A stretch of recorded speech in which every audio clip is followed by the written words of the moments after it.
context that Senator Kane laid out. Throughout history, we have seen state legislatures use partisan gerrymandering to create maps that produce results that they know otherwise the voters won't give them.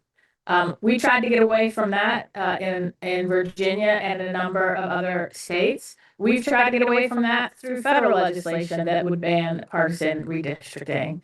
And yet, last cycle in 2024, because North Carolina redistricted in the middle of the game to get rid of 3 Democratic seats, knowing that House Democrats only needed 4 to take back the majority, despite the fact that more Republican incumbents lost than Democratic incumbents, we fell short.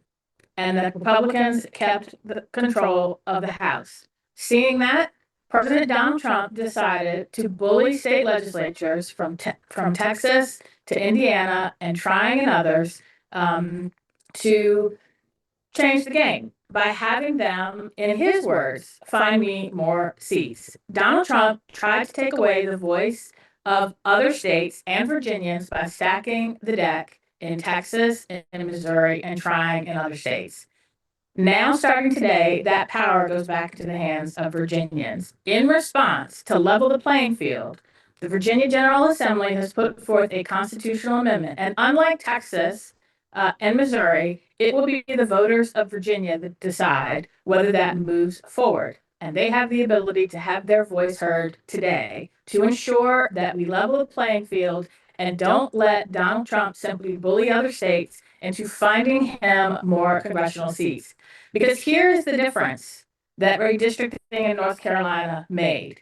Because of redistricting in North Carolina, giving Republicans 3 more seats in the 2024 election, the big ugly law that had the largest cuts to Medicaid in American history, the largest cuts to SNAP benefits in American history, ripping away health care for millions of Americans, food out of the mouths of millions of children, that is the result of what North Carolina did by changing the maps in the middle of the game.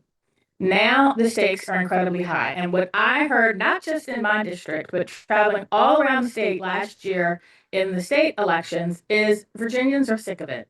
Virginians want a Congress that's going to do its job and be a check on this president who has stretched the bounds of his authority to the breaking point. They want a congressional delegation that is going to fight for them, not fight for Donald Trump. And this constitutional amendment that you can start voting on today gives Virginians the chance to fight back by saying, we're going to respond. We are going to level the playing field in response to Donald Trump's acts in other states temporarily.